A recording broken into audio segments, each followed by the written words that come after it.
Hello everyone and a warm welcome on the Gravity Circles Biology channel. Dear students, I Amrita Rawal welcome you all here.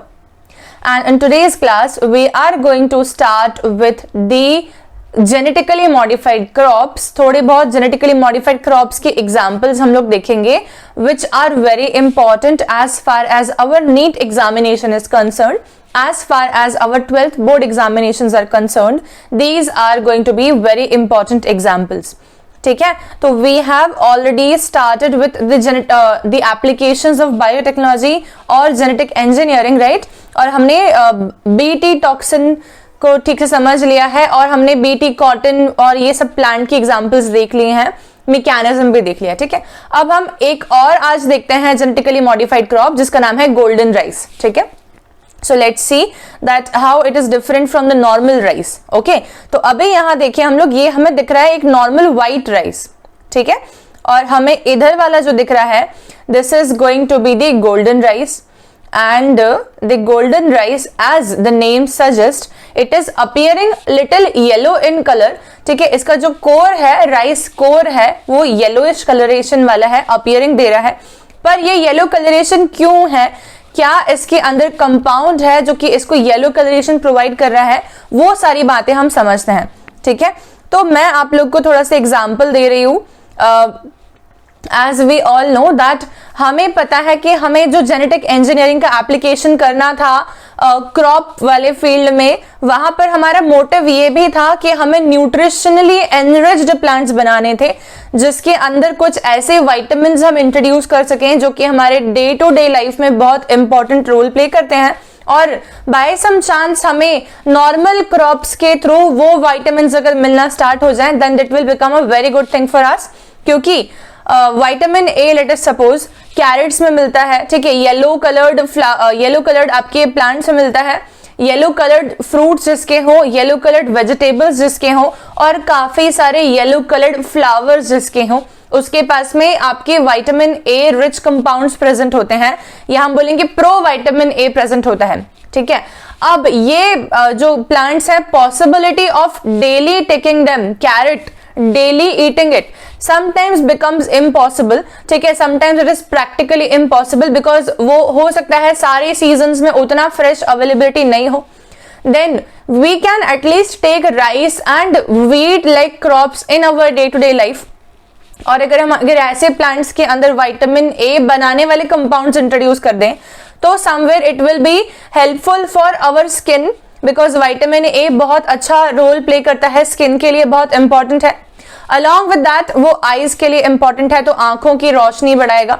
ठीक है, तो ये चीजें जो है हमारे पास अचीव हो सकती हैं अगर हम जेनेटिकली मॉडिफाइड क्रॉप ऐसे बनाएं जिसके अंदर already vitamin A synthesising compounds present हो या विटामिन ए का इनएक्टिव या एक्टिव कैसा भी फॉर्म प्रेजेंट हो।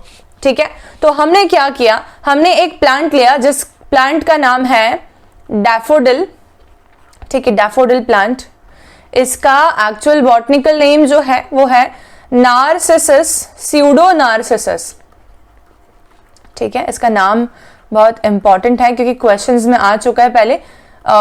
किस में आया है ये, स्टेट गवर्नमेंट, स्टेट पीएमटीज में। ठीक है, नार्सिसस स्यूडोनार्सिसस, ये है प्लांट। ठीक है, इस प्लांट के फ्लावर्स जो होते हैं वो ब्राइट येलो कलर फ्लावर्स होते हैं। ठीक है, ब्राइट येलो कलर के इस प्लांट के फ्लावर्स होते हैं। ठीक है, इस डैफोडिल प्लांट या इस प्लांट के पास में वो जीन डेफिनेटली प्रेजेंट है जो कि इसके अंदर बीटा कैरोटीन का सिंथेसिस कराता है। ठीक है, तो ये प्लांट के पास में कौन सा जीन प्रेजेंट है, जीन जो कि बीटा कैरोटीन एनकोड करता हो, ऐसा जीन इस प्लांट के पास में प्रेजेंट है।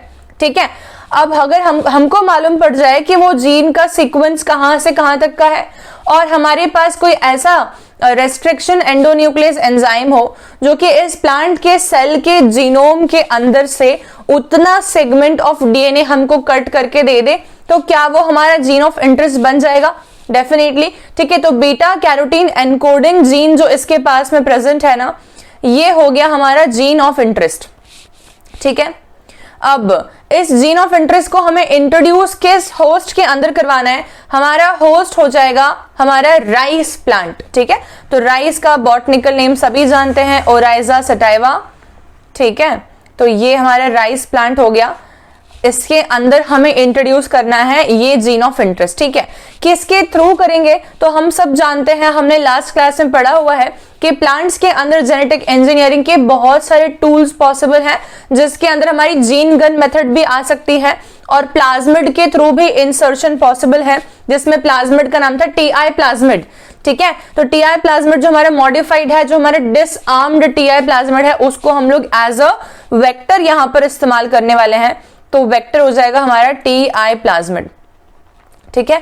इसके थ्रू हम लोग क्या करने वाले हैं? प्लांट को बना देंगे हम लोग जेनेटिकली मॉडिफाइड, ठीक है। और ताकि जब हम अगली बार जब भी इस प्लांट को उगाएं, मतलब कि ओराइजा सटाइवा जो कि जेनेटिकली मॉडिफाइड है उसको उगाएं, तो उसके जो चावल बनेंगे वो बनेंगे आपके येलोइश कलरेशन वाले नेचुरली, ठीक है। तो अब ये वाला फोटोग्राफ देखो, इस फोटोग्राफ का टेक्स्ट बहुत क्लियर नहीं है पर मैं रीड करके बताऊंगी, but this explains it at the level best, ठीक है। देखते हैं, ये डैफोडिल प्लांट है, ठीक है। ये वो प्लांट है जिससे हमें जीन ऑफ इंटरेस्ट चाहिए था। ये जीन ऑफ इंटरेस्ट हमने लिया, ये ग्रीन दिख रहा है, ये रेड दिख रहा है, ठीक है। ये हमारे वो जीन्स हैं जो कि बीटा कैरोटीन के लिए एनकोड करने वाले जीन्स हैं, जिनको हम लोग बोल रहे हैं जीन ऑफ इंटरेस्ट, ठीक है। ये हमारे चावल हमारे बैक्टीरिया दिख रहा है। इन्होंने जो बैक्टीरिया यहाँ पे ये लिया है ना, एर्वीनिया बैक्टीरिया, हम यहाँ पर नहीं लेके हम टीआई प्लाज्मिड बात कर रहे हैं, ठीक है। हमने क्या ले लिया? TI plasmid, okay. अच्छा, हमने टीआई प्लाज्मिड लिया और हमने जीन ऑफ इंटरेस्ट को उसमें इंट्रोड्यूस किया, ठीक है। जब हमारा आरडीएनए बन गया तो हमने उसको एग्रोबैक्टीरियम में इंट्रोड्यूस कर दिया, ठीक है। एग्रोबैक्टीरियम ट्यूमेफेशंस जो है उससे हमने इन्फेक्ट कराया हमारे प्लांट सेल को। प्लांट सेल को इन्फेक्ट कराने के कारण से अब प्लांट सेल के अंदर, मतलब कि जो आपके राइस प्लांट है उसके अंदर जो आपके कर्नल्स बन रहे हैं ना, ठीक है, राइस जो बन रहा है ना आपका, उसके अंदर बेसिकली प्रोविटामिन ए प्रोड्यूस हो रहा है। इस कारण से उसका कलरेशन कैसा हो गया? Yellow colouration. इस तरीके से, बहुत सिंपल तरीके से एक्सप्लेनेशन था इसका। तो गोल्डन राइस हमें बनाना समझ में आ गया है और वेरी इजी थिंग। अब इसके ऊपर एक क्वेश्चन आता है बच्चों कि गोल्डन राइस एक ऐसा जेनेटिकली मॉडिफाइड क्रॉप है जिसका यूज कौन से डिजीज को ठीक करने में हो सकता है, ठीक है। तो ये एक क्वेश्चन हमारे सामने आता है, इसका आंसर आप लोग मुझे खुद बताओगे कि विटामिन ए की कमी से कौन सी डिजीज हो सकती है, ठीक है। तो आपने मुझे लगता है अंदर अंदर आंसर दे दिया है, that it is going to be night blindness, we all can say, ठीक है। Night blindness is a disease which is caused by the deficiency of vitamin A, ठीक है। तो नाइट ब्लाइंडनेस को ट्रीट कर सकता है विटामिन ए, अगर नेचुरली मतलब ह्यूमन को डेली बेसिस पे मिलता रहे तो नाइट ब्लाइंडनेस जैसे डिजीज उसको आएगी ही नहीं सामने, ठीक है। Along with that vision power increase करेगा वो, ठीक है। विजन पावर इंक्रीज करेगा, देखने की क्षमता इंक्रीज करेगा, ठीक है। ये एक और काम है। ये सब क्यों हो रहा है? क्योंकि हम जानते हैं कि जो राइस हमने लिया है वो राइस कौन सा था? गोल्डन राइस, ठीक है। और ये राइस किस में रिच है? ये है रिच इन प्रोविटामिन ए। और प्रोविटामिन ए क्या करता है? प्रो क्यों बोल रहे हैं? प्रो इसलिए बोल रहे हैं क्योंकि हमारी बॉडी में जाने के बाद में, वो मेटाबॉलिज्म के बाद में विटामिन ए में कन्वर्ट हो जाता है, ठीक है। इन बॉडी आफ्टर मेटाबॉलिज्म,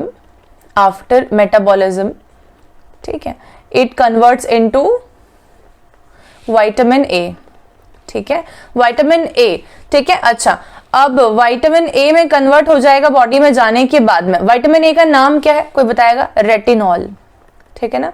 ये सब बहुत बेसिक चीजें हैं, ये सब हमको आनी चाहिए। यही तो की टर्म्स जिन पे क्वेश्चन फ्रेम हो सकते हैं, ठीक है। बाकी थ्योरी कंटेक्स्ट में क्या पूछेगा कोई भी, आपसे कीवर्ड्स उठा के ही क्वेश्चंस फ्रेम करने वाले हैं, ठीक है। So this is done. Night blindness हो गया, विजन पावर इंक्रीज करेगा। अब एक और बताती हूँ, ठीक है। राइस बेसिकली जो हम जिस राइस वेराइटी में इसको इंट्रोड्यूस किया है ना, वो rice variety already rich in iron content थी, ठीक है। तो Fe2+ में ऑलरेडी रिच है वो, आयरन कंटेंट में ऑलरेडी रिच है वो। इसीलिए कई बार क्वेश्चनर बहुत स्मार्टली गेम प्ले करके पूछता है, ठीक है। क्वेश्चन कैसा फ्रेम करता है वो देखना ध्यान से। क्वेश्चन ऐसा फ्रेम करता है questioner, 1 second, that if a person eats, ठीक है, golden rice he might not suffer, ठीक है, from diseases like, अब देखना, ठीक है, बहुत स्मार्ट क्वेश्चन है ये। इसका ऑप्शन मैंने ए दिया, नाइट ब्लाइंडनेस, ठीक है। इसका ऑप्शन मैंने बी दिया, अनीमिया। इसका ऑप्शन मैंने सी दिया, सी ऑप्शन क्या दूं, नाइट ब्लाइंडनेस, अनीमिया, मलेरिया, चलो ठीक है। और इसका ऑप्शन मैंने डी दिया, बोथ ए एंड बी, ठीक है। अब तुम क्वेश्चन में जवाब देना है इसका कमेंट में मुझे कि इसका क्या आंसर देते तुम अगर तुम एग्जाम दे रहे होते तो, ठीक है। So this is done, golden rice समझ आ गया सबको। अब हम अगला प्लांट देखते हैं। अगला प्लांट हमारा जो कि जेनेटिकली मॉडिफाइड ऑर्गेनिज्म है, बेसिकली क्रॉप है, वो है आपका hirudin encoding Brassica napus seeds, Brassica napus seeds, ठीक है, जिसको राई प्लांट बोलते हैं हम लोग। वो राई प्लांट हिरुडीन एनकोड करना स्टार्ट कर दे अगर, ठीक है, तो ये कैसे पॉसिबल है इसको देखते हैं, ठीक है। तो हम सब जानते हैं that hirudin basically word comes from Hirudinaria and Hirudinaria is also known as leech, ठीक है। सब लोग लीच जानते हैं ना, जोंक बोलते हैं हिंदी में इसको, जोंक, ठीक है। तो जो जोंक होती है या लीच होती है उसकी नेचुरल टेंडेंसी होती है कि वो सैंग्विवोरस होती है, मतलब कि वो ब्लड सकिंग एनिमल है, ठीक है। तो अगर मान लो कि लीच है और ब्लड सकिंग एनिमल है, तो लीच चिपक गई मान लो हाथ पे, तो वो जब ब्लड सक कब करती है, जब वो एक्चुअल में सलाइवा के साथ में हिरुडीन डिसॉल्व करके हमारी स्किन के अंदर से ब्लड स्ट्रीम में रिलीज कर देती है, ठीक है। जब वो हिरुडीन ब्लड स्ट्रीम में रिलीज कर देती है तब वहां उस एरिया में जब तक वो ब्लड सक कर रही है ब्लड क्लॉट नहीं होता, ठीक है। तो क्या हमें ये समझ में आया कि हिरुडीन बेसिकली एक प्रकार का नेचुरल एंटी कोएगुलेंट है, एंटी कोएगुलेंट एजेंट हो गया ये, जो कि हिरुडिनेरिया नाम की लीच बनाती है और इसके कारण से ब्लड क्लॉटिंग नहीं होती जब वो ब्लड सक कर रही होती है तब। So we are very much aware about this compound। सभी लोगों ने आर्थ्रोपोडा के अंदर इसको पढ़ा हुआ होता है, ठीक है। अब हम इसके जीन को प्लांट में इंसर्ट करें, ठीक है। Kind of we can say like imagination के थोड़ा सा बियॉन्ड जाके काम करना चाह रहे हैं, because it is actually gene of interest we are taking from animal source, and हम ये जीन ऑफ इंटरेस्ट केस में एक्सप्रेस करवाना चाह रहे हैं अ प्लांट, ठीक है। तो most of such kind of experiments are not very fruitful, but ये वाला एक्सपेरिमेंट हो गया फ्रूटफुल क्योंकि हिरुडीन एक्चुअल में एनकोड होना स्टार्ट हो गया सीड्स में, ठीक है। This is like very good thing which happened, ठीक है। तो अब क्या करा हमने, हम कैसे बनाते हैं हिरुडीन एनकोडिंग जीन बताऊंगी मैं आप लोगों को। ये देखो पहले फोटोग्राफ, ठीक है, ये आपके पास में दिख रही है लीच, ओके। अब समझना, ठीक है, जब हम लोग एक्चुअल में इसका जीन ऑफ इंटरेस्ट लेते हैं, ठीक है, इसका जीन ऑफ इंटरेस्ट लेते हैं, ठीक है, तो वो उसकी एम्प्लीफिकेशन कराओ, या तो ये कर सकते थे हम लोग कि RT-PCR से हम इस जीन ऑफ इंटरेस्ट की एम्प्लीफिकेशन करा के मल्टीपल कॉपीज बना लेते हैं, ठीक है। बट एक प्लांट के अंदर से निकला हुआ जीन है, सॉरी एनिमल के अंदर से निकला हुआ जीन है, डायरेक्टली उस एनिमल के अंदर से निकले हुए जीन की मल्टीपल कॉपीज बना के, ठीक है, हम उसको अगर एनकोड कराना स्टार्ट कर दें किसके अंदर, प्लांट के अंदर, तो ये पॉसिबल नहीं हो पा रहा था। इसीलिए हमने क्या किया, हमने करा क्या, हमने देखा इसका जीन ऑफ इंटरेस्ट का सीक्वेंस क्या है, ठीक है। हमने क्या किया, इसके जीन ऑफ इंटरेस्ट का सीक्वेंस स्टडी किया, जो हमको मालूम पड़ गया। जैसे मान लो रफ एग्जाम्पल GCTA-G ऐसे कुछ भी वो मतलब सीक्वेंस इसका है, ठीक है। तो ये सीक्वेंस स्टडी कर लिया हमें और हमें मालूम पड़ा कि इस सीक्वेंस से ही हिरुडीन एनकोड होता है। तो हमें हिरुडीन एनकोडिंग जीन का सीक्वेंस पता चल गया और हमने आर्टिफिशियली सिंथेटिक हिरुडीन जीन बनाया और सिंथेटिक हिरुडीन जीन सेम सीक्वेंस वाला बनाया, ताकि डायरेक्टली एनिमल सोर्स से नहीं लेके प्लांट में डाल रहे हमने एनिमल सोर्स वाले का सीक्वेंस देख लिया, उसके सीक्वेंस को आर्टिफिशियली बनाया, वैसा ही जीन बनाया और अब उस जीन की एम्प्लीफाइड कॉपीज ढेर सारी हमारे पास हो गई। अब हम वो जीन इंट्रोड्यूस कराएंगे प्लांट में, ठीक है। तो हमने क्या किया, सिंथेटिकली हिरुडीन का जीन बाहर बनवाया, उसकी बहुत सारी कॉपीज बनवाई, फिर हमने टीआई प्लाज्मिड की मदद से, टीआई प्लाज्मिड सब जानते ही हैं ऑलरेडी, ठीक है, ये हमारा जीन ऑफ इंटरेस्ट हो गया, ये हमारा वेक्टर हो गया, इसकी मदद से हमने आरडीएनए बनाया और हमने ब्रासिका नापस के प्लांट सेल के अंदर उसको इंट्रोड्यूस करा, कैलस कल्चर ग्रो करा और ब्रासिका नापस के पौधे उगने चालू हो गए। और फिर जब उनसे सीड्स निकले, ठीक है, तो ये जो सीड्स आपको दिख रहे हैं, इन सीड्स के अंदर हिरुडीन था, ठीक है, मतलब कि हिरुडीन एक्सप्रेस हुआ, हिरुडीन जीन हमने इंट्रोड्यूस कराया था, वो एक्सप्रेस हुआ, और कहाँ एक्सप्रेस हुआ, सीड्स में जाके एक्सप्रेस हुआ। अब ये जो सीड्स है ना, इनको हमने क्या किया, इनको हम बोलेंगे कि प्रॉपरली प्यूरिफाई करके हिरुडीन को एक्सट्रैक्ट किया उससे, ठीक है, ताकि हिरुडीन का लॉस नहीं होना चाहिए, ठीक है। तो हिरुडीन एक प्रकार का प्रोटीनेशियस कंपाउंड है, उसका लॉस नहीं होना चाहिए, इसीलिए प्रॉपर प्रोटीन प्यूरिफिकेशन के टेक्निक्स अप्लाई करके हमने ये हिरुडीन को प्यूरिफाई किया और इसको हम लोग मेडिसिनल तौर पर यूज करेंगे एज एन एंटी कोएगुलेंट, ठीक है। तो ये भी समझ आ गया सबको। तो हमारे पास कितने एग्जाम्पल्स हो गए, हमने देखे थे बीटी वाले जो हमारे इंसेक्ट रेजिस्टेंट प्लांट्स थे, एक तो हमने ये देखा पूरा केस, ठीक है। सेकेंड हमने देखा आपका गोल्डन राइस, ठीक है। तीसरा आपने देखा हिरुडीन एनकोडिंग प्लांट्स, ठीक है ना, ये ध्यान रखना, जेनेटिकली मॉडिफाइड क्रॉप्स क्या होते हैं और उसके एग्जाम्पल्स लिखो। आपके पास 3 एग्जाम्पल्स है विथ मैकेनिज्म पूरा, ठीक है ना, याद रखने की चीजें होती हैं सारी की सारी। तो देख लो, जेनेटिकली मॉडिफाइड क्रॉप्स में हमने एक तो देखा है इंसेक्ट रेजिस्टेंट प्लांट्स, ओके, जिसमें हम बीटी वाले का एग्जाम्पल देंगे, बीटी कॉटन, और उसका एग्जाम्पल एक्सप्लेन कर देंगे पूरा प्रॉपरली, ठीक है। दूसरा हमारे पास आ गया है गोल्डन राइस, उसका भी हम एग्जाम्पल और यूजेस भी एक्सप्लेन कर सकते हैं। तीसरा हमारे पास आ गया है हिरुडीन एनकोडिंग प्लांट, ठीक है, और इसका भी एग्जाम्पल हम लोग विथ जीन ऑफ इंटरेस्ट कौन सा, प्लाज्मिड कौन सा, ऐसे करके पूरा आप बना सकते हो फ्लो चार्ट में, ठीक है। तो दिस इज डन। अब हम 4th पढ़ेंगे जेनेटिकली मॉडिफाइड क्रॉप के अंदर एक और पॉइंट, वो है हमारा आरएनए इंटरफेरेंस, RNAi, ठीक है। ये एक टेक्निक है, ये टेक्निक के थ्रू हमने भी प्लांट्स बहुत सारे बनाए हैं, इनफैक्ट इसका ज्यादा इस्तेमाल करते हैं आजकल हम लोग। तो वो प्लांट्स हम लोग देखने वाले हैं कि कौन कौन से हमने जेनेटिकली मॉडिफाइड क्रॉप बनाए RNA इंटरफेरेंस का इस्तेमाल करते हुए, ठीक है। अब मैं तुम लोग को थोड़ी सी एक बात बता रही हूँ, उसमें पहले देखो 2 चीजें होती है जीन मॉडिफिकेशन में, ठीक है।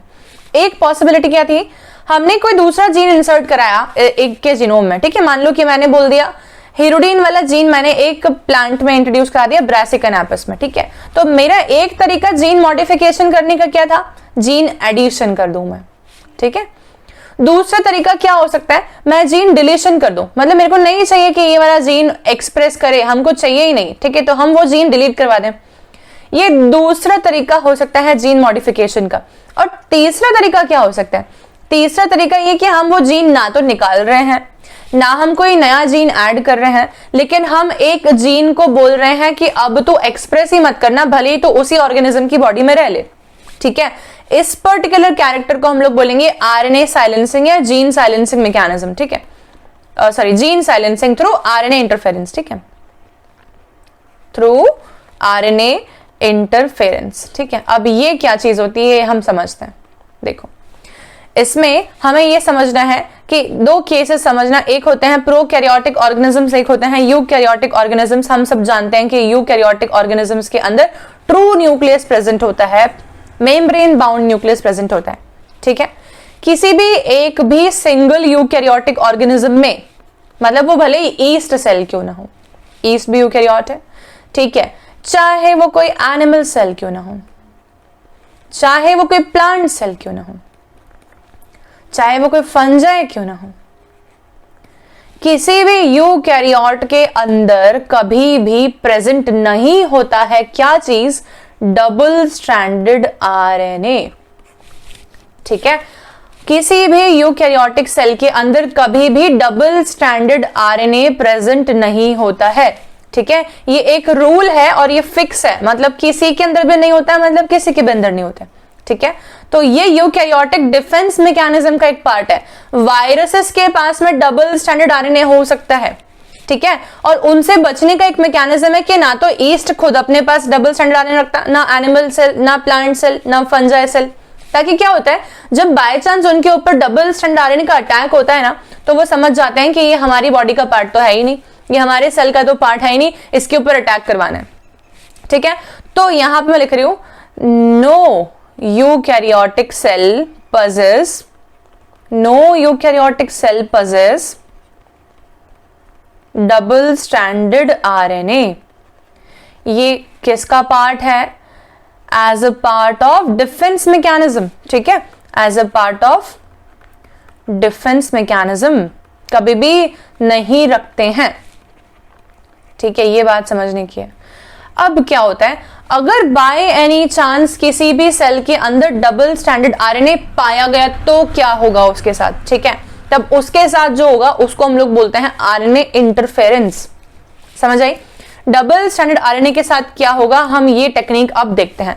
What if any double standard RNA is found in any of the cells. ये डबल स्टैंडर्ड आरएनए दिख रहा है, ठीक है, आप देखो, इफ, यहां लिख रही हूं मैं text, if dsRNA is found in any eukaryote, ठीक है, eukaryote, RNA interference mechanism will take place, RNA interference mechanism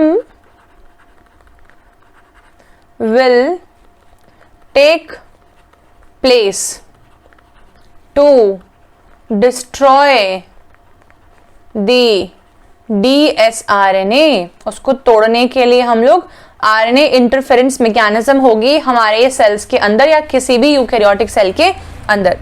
ये आरएनए इंटरफेरेंस मैकेनिज्म होती क्या है, ठीक है, तो व्हाट इज आरएनए इंटरफेरेंस, ठीक है, तो ये होती क्या है ये हम समझ रहे हैं अभी यहां पर इस फोटोग्राफ के अंदर। अब ध्यान देंगे सब लोग, देखो, अब मैंने कहा किसी भी डबल स्टैंडर्ड, किसी भी सेल के अंदर, यूकैरियोटिक सेल के अंदर डबल स्टैंडर्ड आरएनए हमको ऐसा वाला मिलता है अगर, तो हमारे पास में एक सिजर की तरह काम करता हुआ एक प्रोटीनेशियस कंपाउंड, एक मॉलिक्यूल होता है जिसका नाम होता है डाइसर, ठीक है ना। हम डाइस करते हैं वेजिटेबल्स को, कट कर देते हैं, वैसे डाइसर है ये, ठीक है, ये कट कर देगा। ये डाइसर क्या करेगा, ये कट कर देगा उस डबल स्टैंडर्ड आरएनए को इनटू स्मॉलर स्मॉलर, ठीक है, स्मॉलर स्मॉलर पोर्शंस, ठीक है। तो देखो ये डाइसर जो है, ये डाइसर हमें दिख रहा है, ये डाइसर ने कट कर दिया इस डबल स्टैंडर्ड आरएनए को इनटू स्मॉलर स्मॉलर आरएनए, ठीक है। और ये स्मॉलर स्मॉलर आरएनए को क्या बोलते हैं, इसको बोलते हैं स्मॉल, ठीक है, इंटरफेयरिंग आरएनए, siRNA, क्या बोलते हैं, siRNA, ठीक है, smaller interfering RNase, interfering RNase, ठीक है, एज द नेम सजेस्ट, ये आगे जाके किसी प्रोसेस के साथ इंटरफेयर करने वाले हैं, ठीक है, यही मतलब है इसका। तो आरएनए इंटरफेरेंस में क्या हुआ, जैसे ही डबल स्टैंडर्ड आरएनए मिला, डाइसर मॉलिक्यूल आएगा, उसको कट कर देगा इनटू siRNA, ठीक है, स्मॉल इंटरफेयरिंग आरएनएज। ये स्मॉल इंटरफेयरिंग आरएनएज क्या करेंगे अब, ठीक है, तब इन स्मॉल इंटरफेयरिंग आरएनएज की अनवाइंडिंग होगी, ठीक है, अनवाइंडिंग का मतलब एक स्ट्रैंड दूसरे स्ट्रैंड से अलग होगा, ठीक है, एक स्ट्रैंड दूसरे स्ट्रैंड से अलग होगा। एक स्ट्रैंड जो अलग हो गया है उसका नाम होगा गाइडिंग स्ट्रैंड, क्या नाम होगा, गाइडिंग स्ट्रैंड, ठीक है, और दूसरा स्ट्रैंड भी अलग हो गया, ठीक है, लेकिन उसको हम कुछ भी नाम नहीं दे रहे, अभी हम सिर्फ देखते हैं गाइडिंग स्ट्रैंड क्या करता है। गाइडिंग स्ट्रैंड जो हमें दिख रहा है ना, ये गाइडिंग स्ट्रैंड जो है, अब ये जाएगा एक प्रॉपर कॉम्प्लेक्स के साथ में और ढूंढेगा कि इसकी कॉम्प्लीमेंट्री वाला पोर्शन कहां है और सब जगह कट क्रिएट करवाएगा, ठीक है। तो अब देखो हो क्या रहा है, बेसिकली हम ऐसे समझते हैं, इसको थोड़ा एग्जाम्पल के फॉर्म में ले जाते हैं। मान लो कि कभी सुना हो, घर का भेदी लंका ढाए इज अ फ्रेज, ठीक है, इसको ऐसा बोलते हैं अपन। ये कैसा है, देखो ये ऐसा है कि generally double standard RNA present होता नहीं, ठीक है, पर अगर मिल गया बाय एनी चांस तो उसको कट करवाएंगे, ठीक है, फिर उसी से पूछेंगे कि तुम्हारा और गिरो, हाँ ऐसा समझते हैं, ठीक है। देखो कि जैसे कि मान लो कि कोई 5 लोगों ने मिलकर एक क्राइम किया, है ना, कोई 5 लोगों ने मिलकर एक क्राइम किया और हमें एक इंसान उसमें से मिल गया, ठीक है, पुलिस को एक इंसान उसमें से मिल गया, ठीक है, तब पुलिस क्या करवाएगी बताओ? नेचुरली, ऑब्वियसली पुलिस उस एक इंसान को लेके जगह जगह तलाशी करवाएगी, isn't it? क्योंकि अब वो खुद बता रहा होगा कि यहाँ पे भी हो सकता है, यहाँ पे भी हो सकता है, मेरा पार्टनर यहाँ पे भी हो सकता है, उसका ये अड्डा है बैठने का, वो अड्डा है बैठने का, ऐसे करके। तो जो फंस गया है ना, वो आगे के भी चीजों को बिगड़वाएगा, है ना, ऐसे ही होने वाला है, ठीक है। तो यहाँ पर यही हो रहा है कि ये जो हमारा गाइडिंग स्टैंड मिल गया ना हम लोग को, ये गाइडिंग स्टैंड अब जाएगा और फिर ये बाकी के mRNA पे अपना सीक्वेंस जो कॉम्प्लीमेंट्रिटी वाला है उसको ढूंढवाएगा किसी की मदद से। मैंने जैसे कि पुलिस बोला था वहां पर, यहां पर एक कॉम्प्लेक्स बनता है, उसको हम बोलते हैं RNA इंड्यूस्ड साइलेंसिंग कॉम्प्लेक्स, जिसको हम बोलते हैं RISC। आरएनए के द्वारा इंड्यूस्ड एक साइलेंसिंग कॉम्प्लेक्स बनेगा, गाइडिंग स्ट्रैंड के साथ में एक प्रोटीन मिलके काम करेगा और वो दोनों जाके आगे के एमआरएनए का ट्रांसलेशन रोकेंगे ताकि प्रोटीन ना बने, वरना गड़बड़ प्रोटीन बन जाता, ठीक है ना। तो प्रोटीन नहीं बनवाना है हमको, इसलिए प्रोटीन ना बने करके ये तोड़वा देंगे पूरा। बेसिकली बात क्या हुई, फाइनल एंड क्या हुआ? फाइनल एंड ये हुआ कि डबल स्टैंडर्ड आरएनए जिस भी कॉम्प्लीमेंट्रिटी का मिला था उस कॉम्प्लीमेंट्रिटी का प्रोटीन नहीं बनेगा, ठीक है। अब देखो, मैंने ये बोला कि अगर डबल स्टैंडर्ड आरएनए बॉडी में पाया जाता है, ठीक है, तो उसके गाइडिंग स्ट्रैंड जो है, उसकी कॉम्प्लीमेंट्री वाले जो भी हमारे पास में एमआरएनए के स्ट्रैंड्स होंगे वो टूट जाएंगे, ठीक है। तो गाइडिंग स्ट्रैंड विल क्लीव, हम बोल सकते हैं तोड़ देगा, will cleave the complementary mRNA strands, ठीक है, because of RISC, ठीक है ना, RISC के कारण तोड़ देगा वो उसको। hence क्या नहीं होगा, hence translation of mRNA will not happen, ठीक है। और फाइनली क्या होगा, protein will not be formed, protein will not form. ये तो हमने देखा जनरल मैकेनिज्म कि अगर by chance double standard RNA हमारी बॉडी में या किसी भी यूकैरियोटिक सेल में मिल जाता है तो उसका क्या अंजाम होता है। अब हम इस पर्टिकुलर चीज को कैसे बायोटेक के साथ जोड़ के काम करवा रहे हैं। So now we will see कि हमने जो भी आरएनए इंटरफेरेंस देखा, इसका हम बेसिकली कैसे इस्तेमाल कर रहे हैं जेनेटिकली मॉडिफाइड क्रॉप्स बनाने में। हम फर्स्ट एग्जांपल ले रहे हैं यहाँ पर टबैको प्लांट के अंदर हमने कैसे इसका यूज किया, ठीक है। तो अब देखो, टबैको प्लांट का एग्जांपल डायरेक्टली यहाँ से देखेंगे एनसीईआरटी का उठा के। एनसीईआरटी ने हमें 2 फोटोग्राफ्स दिए हुए हैं, पहला फोटोग्राफ ये वाला है और दूसरा ए नाम से दिया है, दूसरा हमें बी नाम से दिया है, ठीक है। जो आपका ए वाला फोटोग्राफ है ये दिखा रहा है कि एक पर्टिकुलर नीमैटोड, ठीक है, एक नीमैटोड जिसको हम एस्केलमिंथीज बोलते हैं, वही नीमैटोड जो है वो पैरासाइटिक होता है mostly on plants as well as animals, ठीक है। उसमें से एक नीमैटोड जो है जिसका नाम है मेलोडी गायनी इनकॉग्निशिया, ठीक है। ये एक ऐसा नीमैटोड है बच्चों जो कि टबैको प्लांट की रूट्स में जाके और रूट्स को हार्म पहुंचा रहा है और रूट्स के अंदर एक डिजीज कॉज कर रहा है प्रॉपरली, और उस डिजीज का नाम है रूट नॉट डिजीज, जिसके अंदर गिठाने बन जाती हैं टबैको प्लांट के रूट्स में, ठीक है। अब अगर इस वर्म के मैनिफेस्टेशन के कारण से टबैको प्लांट की रूट्स डैमेज हो रही हैं तो डेफिनेट सी बात है कि upper side aspiration of the nutritive content and water ये सब भी अफेक्ट हो रहा होगा। इस हिसाब से पत्तियां नुकसान आ रही हैं, पत्तियों में नुकसान हो रहा है, ठीक है। तो कहीं ना कहीं टबैको प्लांट की ईल्ड जो है वो कम हो रही है, जो होनी चाहिए थी उसके कारण से, डिजीज होने के कारण से वो कम हो गई, ठीक है। अब हम ऐसा क्या करें कि ये पैरासाइट इस प्लांट के ऊपर अटैक नहीं करें, ठीक है। एक प्रकार से फिर से हम बोल सकते हैं कि पेस्ट रेजिस्टेंट प्लांट बना रहे हैं हम लोग, ठीक है, लेकिन हम यहाँ पर इस्तेमाल कर रहे हैं आरएनए इंटरफेरेंस का, ठीक है। तो pest resistant plant using RNA interference कैसे बना रहे हैं हम लोग वो देख रहे हैं, ठीक।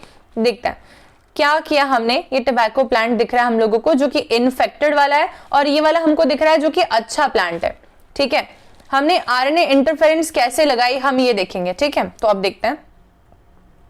देखो यहाँ देखना, ठीक है।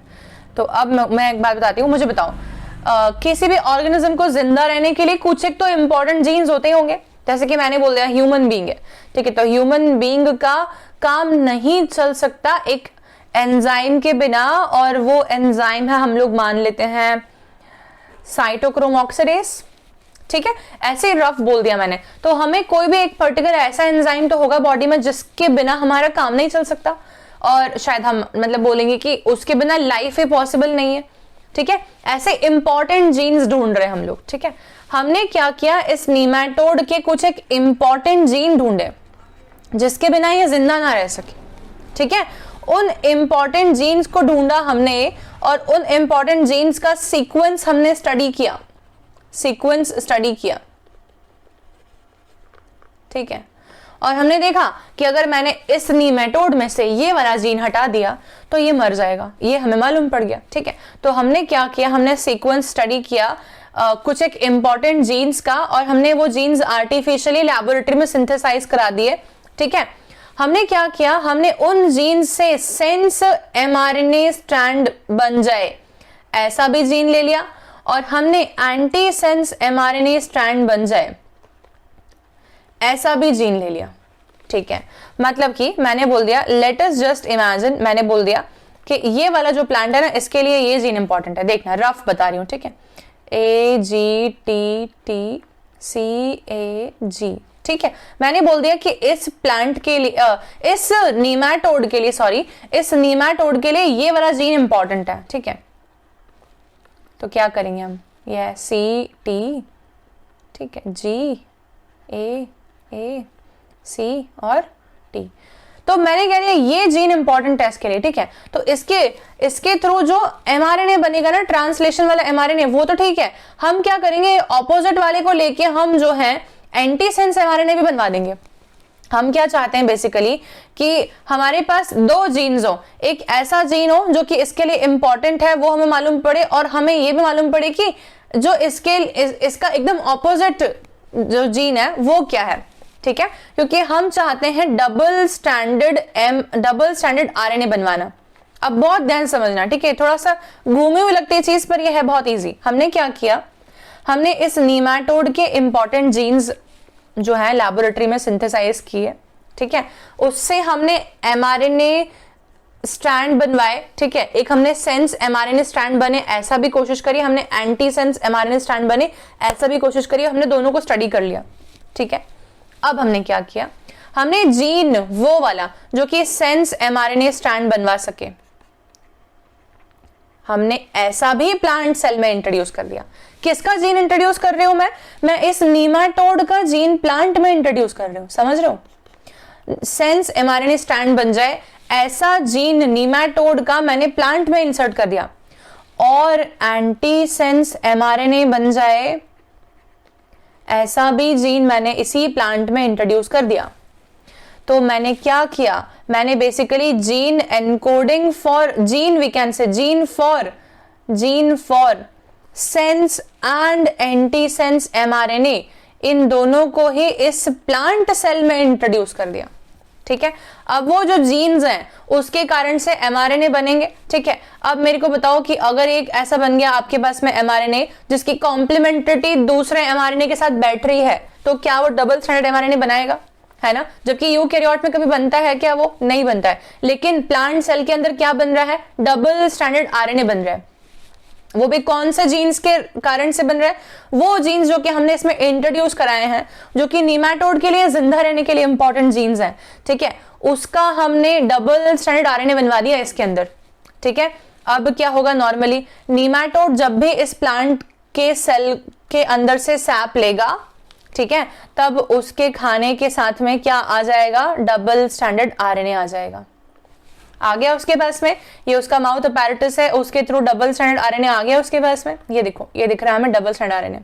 अब क्या होगा बताओ इसका, अब ये डबल स्टैंडर्ड RNA भी आ सकता है, या ये भी पॉसिबल है कि टूटे हुए आपके स्मॉल इंटरफेरिंग RNAs आ जाएं, दोनों आ सकते हैं, ठीक है। क्योंकि हमें कुछ स्पेसिफिसिटी नहीं है कि वो क्या खाएगा, वो ये पूरा भी खा सकता है और वो ये टुकड़े भी खा सकता है, लेकिन फाइनली आ क्या रहा है उसके पास में, उसके पास आ रहा है स्मॉल इंटरफेरिंग आरएनए या तो फिर डबल स्ट्रैंड आरएनए, ठीक है। अब नीमाटोड की बॉडी भी एक यूकैरियोट की बॉडी है और इस यूकैरियोट की बॉडी के अंदर भी आरएनए इंटरफेरेंस होगा।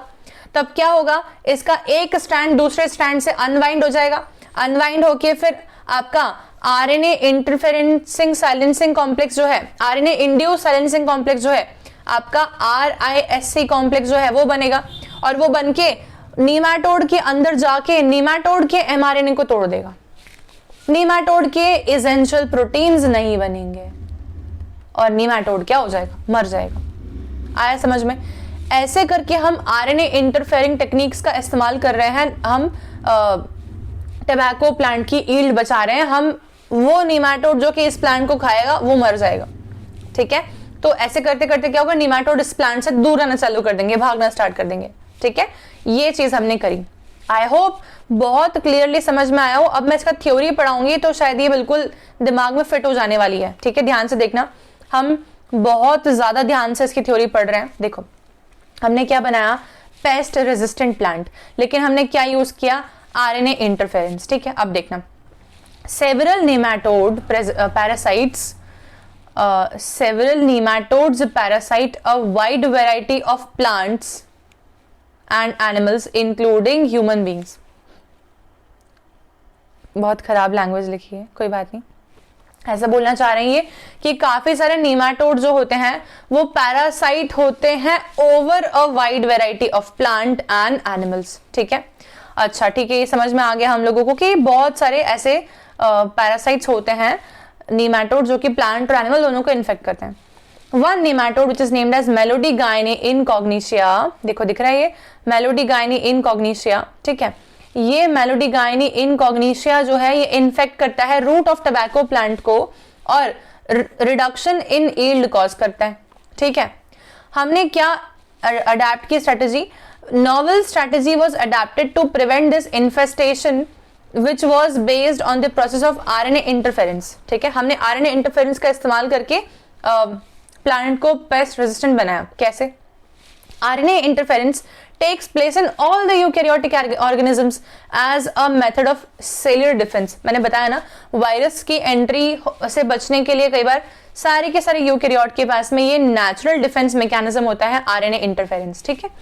This method involves silencing of specific mRNA due to complementary dsRNA molecule that binds to and prevents translation of mRNA, ठीक है। हमने देखा कि अगर बाय चांस बॉडी में डबल स्ट्रैंडेड आरएनए आ जाता है तो उसके कारण से, डबल स्ट्रैंडेड आरएनए के आने के कारण से जो है नॉर्मल mRNA का एक्सप्रेशन मुश्किल हो जाता है क्योंकि वो टूट जाएगा, ठीक है। ओके, अब देखो, the source of this complementary RNA would be from an infection by virus having RNA genomes or mobile genetic element transposons that replicate via RNA intermediate, ठीक है ना। तो हमको इससे बचना था, ट्रांसपोजॉन्स से या वायरसेस से, इसलिए ये मैकेनिज्म हम लोगों ने अडॉप्ट किया, सारे ही यूकैरियोट्स ने। अब देखते हैं, यूजिंग एग्रोबैक्टीरियम वेक्टर्स, हमने एग्रोबैक्टीरियम वेक्टर्स को लिया और नीमाटोड के कुछ एक स्पेसिफिक जीन्स हमने निकाले और हमने होस्ट प्लांट में डाल दिए, है ना। The introduction of DNA was such that, हमने ऐसा डीएनए डाले कि वो प्लांट सेल के अंदर जाके सेंस एमआरएनए भी बनाए और एंटी सेंस एमआरएनए भी बनाए, ताकि प्लांट सेल के अंदर बन जाए डबल स्ट्रैंडेड आरएनए, ठीक है। These two RNAs being complementary to each other will form a double stranded RNA, ठीक है। और डबल स्टैंडर्ड आरएनए अगर हो जाता है, बना हुआ मिल जाता है, तो आरएनए इंटरफेरेंस टेक्निक इनिशिएट हो जाती है, जिसके कारण से silencing of the mRNA of nematode हो जाएगा। अभी देखो कितना इजी तरीके से लिख दिया, एनसीईआरटी ने, समझाया कुछ भी नहीं, दिमाग में कुछ भी फिट होता नहीं, इसीलिए हम लोग ये ऐसे पिक्चर्स की हेल्प लेते हैं ताकि आप लोगों को पूरा क्लियर कट दिमाग में फिट हो, ठीक है। The consequence was that the parasite could not survive in the transgenic host expressing specific interfering RNA, ठीक है। इस प्लांट के अंदर पैरासाइट नहीं रह पाएगा, पैरासाइट मर जाएगा। The transgenic plant therefore got itself protected from the parasite, इसीलिए पैरासाइट से बच गया है प्लांट। Very simple thing, ठीक है। So this is done. This is called as RNA interference. RNA induced silencing complex बनता है, RISC का फुल फॉर्म था, और टेक्निक का नाम है आरएनए इंटरफेरेंस। ठीक है, इसी आरएनए इंटरफेरेंस का इस्तेमाल करते हुए हमने फ्लेवर सेवर टमाटो बनाया। वो कैसे बनाया देखो, तो दो केस देखेंगे, पहला केस है ना और दूसरा केस। ठीक है, पहली बात तो फ्लेवर सेवर टमाटो क्या होता है? फ्लेवर का मतलब इसका फ्लेवर अच्छा है। ठीक है, इसका फ्लेवर अच्छा है। ठीक है, कैसा फ्लेवर है? सेवर है। अच्छा देखो, सेवरी टेस्ट है इसका। टमाटो का टेस्ट कैसा होता है? सेवरी होता है। सेवरी का मतलब होता है डिलीशियस। ठीक है, टमाटो का टेस्ट कैसा होता है? डिलीशियस होता है। ठीक है, ये एक बात है। प्लस ये सेवर इस हिसाब से भी है यहाँ पर कि स्टोरेज वाइज इसका शेल्फ लाइफ बढ़ गया, ज्यादा लंबे समय तक टमाटर सही रहेगा। ठीक है, तो ये बात हो रही है यहाँ पर। अब देखो क्या होता है, नॉर्मली टमाटर के अंदर एक एंजाइम बनता है और उस एंजाइम का नाम होता है पॉलीगैलेक्टोयूरोनेज, जिसका एक और नाम आता है पॉलीगैलेक्टोयूरोनिडेज। दोनों एक ही बात है। ठीक है, ये एंजाइम जो होता है ये पेक्टिन का डिग्रेडेशन करता है। किसका? पेक्टिन का। और पेक्टिन का डिग्रेडेशन करने से क्या होगा, जो टमाटर हम बोलेंगे कड़क था वो बहुत नरम हो जाएगा। तो मतलब एक तरीके से टमाटर सड़ रहा है। ठीक है, तो पेक्टिन के डिग्रेडेशन से क्या होगा, डिग्रेडेशन ऑफ टमाटो स्टार्ट हो जाएगा और रॉटिंग होना चालू हो जाएगी। ठीक है, तो हम ऐसा कर सकते हैं क्या कि हम ये वाला एंजाइम जो है ना इसका बनना ही रोक दें। अगर ये एंजाइम का बनना ही हमने रोक दिया या इस एंजाइम के बनने में हमने डिले करवा दिया, तो क्या हम ये बोल सकते हैं टमाटर लंबे समय तक फ्रेश रहेगा। और वही मैकेनिज्म हम लोग अडॉप्ट कर रहे हैं।